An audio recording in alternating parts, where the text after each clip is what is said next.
Hello வால், இன்றைக்கி Sunday ஸ்பெஷலாக நம்ம வீட்டில் chicken biryani and gravy raita தான் செஞ்சுருந்தேன். 2 நாளாக பாப்பா பிரியாணி வேணும்னு கேட்டுக்கிட்டே இருந்தா. என்னால் செஞ்சு தர முடியல. ஹஸ்பண்ட் அதனால் இன்றைக்கி மார்னிங்கே நாங்கள் தூங்கி எழுந்திரிக்கு முன்னாடியே போயிட்டு சிக்கன் ரைஸ்ன்னு சொல்லிட்டு எல்லாமே வாங்கிட்டு வந்துட்டாங்க. அதுக்கு தேவையான பொருளுமே வாங்கிட்டு வந்திருந்தாங்க.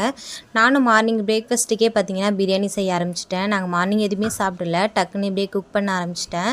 எப்பயுமே வெங்காயம் தக்காளி கட் பண்ணி தரத்துக்கு ஹஸ்பண்ட் இருப்பாங்களா, ஸோ இன்றைக்கி அவங்க இல்லை, வேலைக்கு போயிட்டாங்க. ஸோ நானே எல்லாமே கட் பண்ணி ஸ்லோவாக செஞ்சுக்கிட்டு இருந்தேங்க. நான் வெங்காயம் தக்காளி பார்த்திங்கன்னா ரொம்ப ஸ்லைஸாக கட் பண்ண மாட்டேன், கொஞ்சம் பெருசு பெருசாக தான் கட் பண்ண தெரியுமா. ஸோ வதக்கும் போது நல்லா வெயிட் பண்ணியே சூப்பராக வதக்கி விட்டுருவேன். இந்த சைடு பிரியாணி ரெடி ஆகிட்டு அந்த சைடு கிரேவி ரெடி பண்ணிகிட்டு இருந்தேன். ரொம்ப டீட்டெயில் ரெசிபிலாம் நான் எடுக்கலைங்க, ஆல்ரெடி நம்ம சேனலில் இருக்குது, வேணும் நீங்கள் செக் பண்ணி பாருங்கள். இதுக்கு முன்னாடிலாம் பாப்பா பிரியாணியே சாப்பிட மாட்டா. இப்போ இந்த வீட்டுக்கு வந்து ஆரம்பித்தது பிரியாணி தான் அதிகமாக சாப்பிட்றா. பட் என்னால் செஞ்சு தான் தர முடியல. அந்த வீட்டிலலாம் அடிக்கடி செய்வோம், அப்போல்லாம் சாப்பிடவே மாட்டா. சரி கேட்டுட்டாலேன்னு சொல்லிட்டு அவளுக்காகவே இன்றைக்கி செஞ்சுருந்தேன். என் கையிலே செஞ்சு நானே அவளுக்கு ஊட்டி விட்டேன். அந்த பிரியாணியை பார்த்ததும் அவள் ஃபேஸில் அவ்வளோ ஒரு சந்தோஷங்க. அதுக்கு எவ்வளோ காசு கொடுத்தாலும் ஈடாகாது. ஸோ நம்ம வீட்டில் சண்டே ஸ்பெஷல் இதான். உங்கள் வீட்டில் என்ன ஸ்பெஷல்னு கமெண்ட்டில் ஷேர் பண்ணுங்கள். நெக்ஸ்ட் வீடியோவில் பார்க்குறேன்.